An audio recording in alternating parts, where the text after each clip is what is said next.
You remember the first time when Luke Skywalker fought Darth Vader and it was in a valley filled with crystals? Oh, you don't remember that?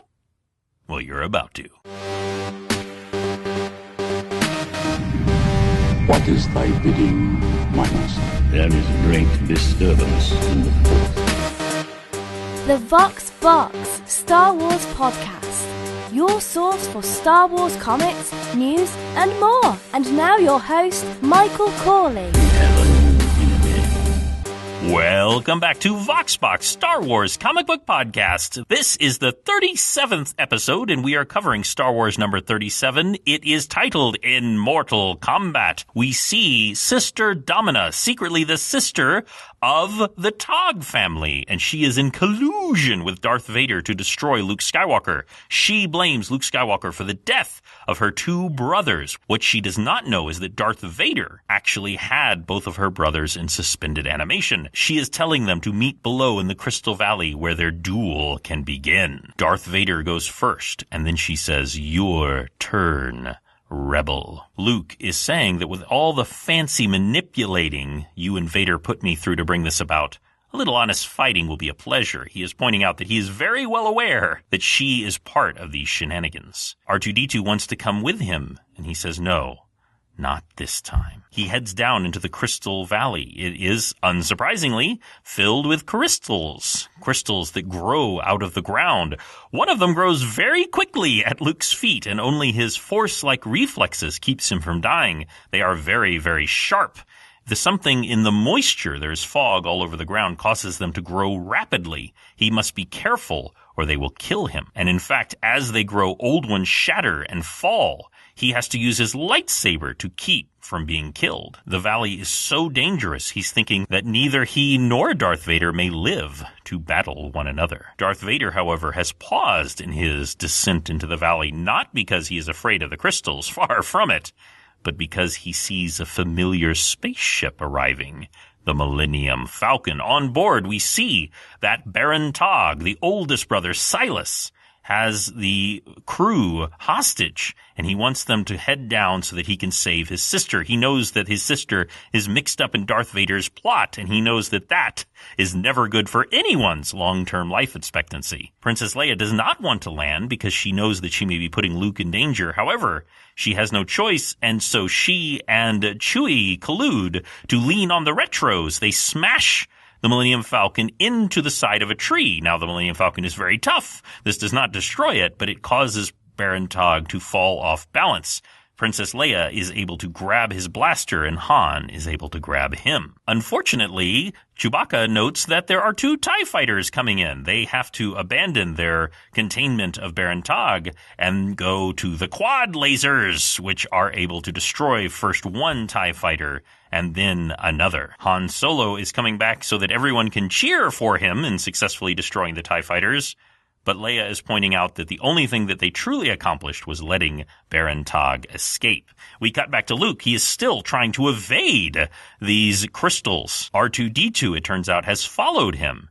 He is asking him why, and that's when C-3PO talks through R2-D2, and he is saying that with R2-D2's computerized sensory system, it was not as dangerous for R2-D2 to make his way through. He is also saying that R2-D2 can act as a beacon so that Han and Leia and Chewie can come to help him.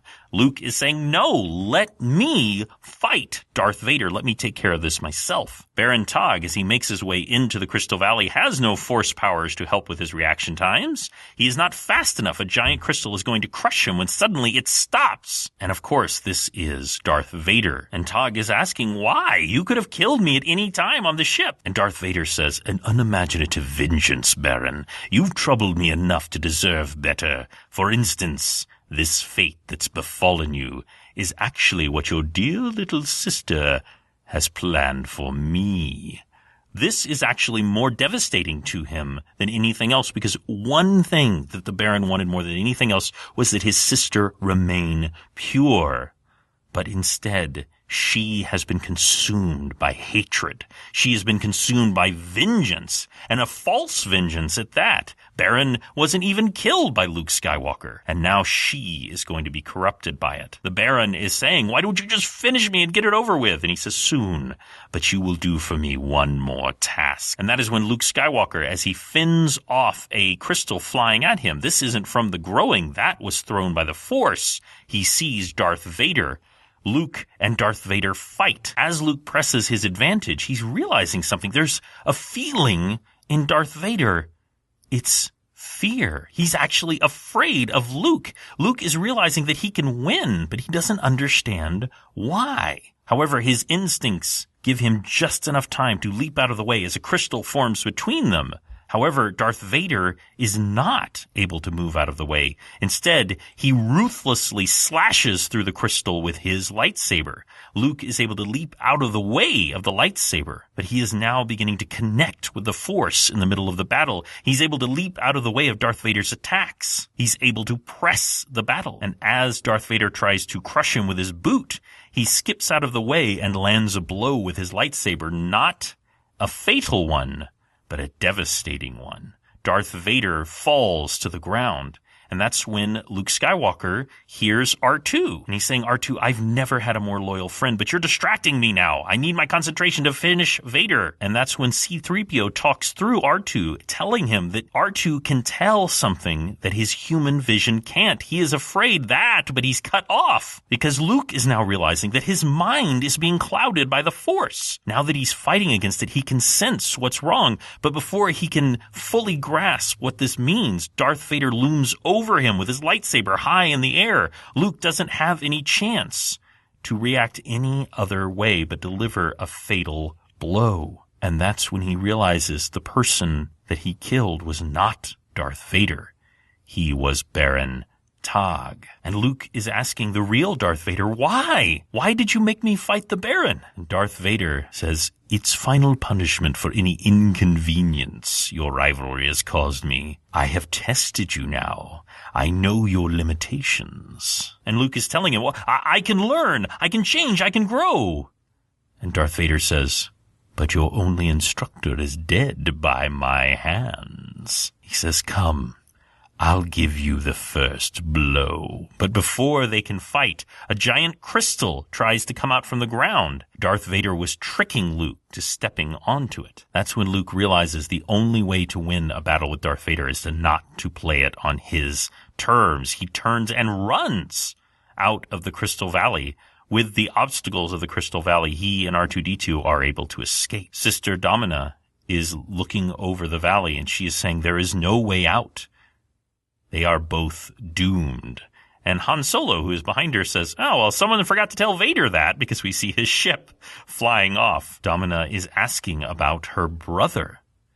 And she says, if you could save yourself, why couldn't you save him? And what can Luke say? I killed your brother, but I didn't mean to? She says, no matter what the circumstances, my wrath will be against you always. And we have an interesting cut to the ruined ship of Crimson Jack, the pirate. That ship was destroyed by Han Solo and friends. And when that word gets back to Jabba the Hutt, who, by the way, is still a yellow humanoid with giant mutton chops, he says that he is the one who helped Jack refit that cruiser. It was an investment that has been destroyed, including its treasure holds. But what did survive was its log telling who destroyed it, Han Solo. And Jabba the Hutt has but one ruling, that Han Solo must die. And not long afterwards, we see Han Solo just in time shooting down a reptilian bounty hunter. And he's saying, crazy bounty hunter, Jabba took the price off our heads weeks ago. And that's when the bounty hunter tells him the truth. And that means, ladies and gentlemen, that it's time for dramatic reenactment. Jabba figures his loss is equal to what you owed him before, with interest. You're marked, Solo, and I'm not the best who'll come after you, only the first. Our return guest for the bounty hunter, revealing Han is a marked man again, is none other than, again, my daughter Isabel. Unfortunately, the readers that I had lined up for last week and this week were unable to do it, so I want to thank so much my daughter for stepping up at the last minute. Thank you, Isabel. I know you'd make a great intergalactic bounty hunter. And so it ends with Han Solo knowing that his only place to be right now is with the rebels. And he's saying it's not the safest of spots with Darth Vader and the Empire around, but you gotta admit, it won't be dull. And next week for a super creepy comic, make sure to tune in for Luke Skywalker and Leia against the Riders in the Void.